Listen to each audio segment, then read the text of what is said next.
Hello guys, in this video I am going to show you how to enable the real-time traffic function in the IGO Navigation application.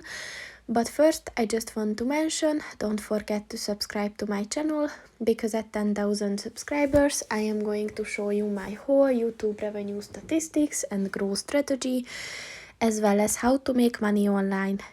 Let's jump into it. First of all, open the application on your phone.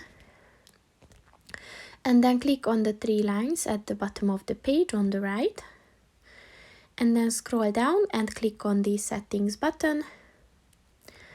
And then click on the traffic button.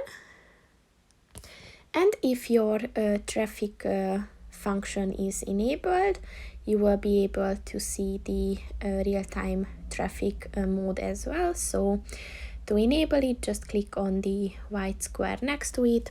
And once it turned green, this function is enabled.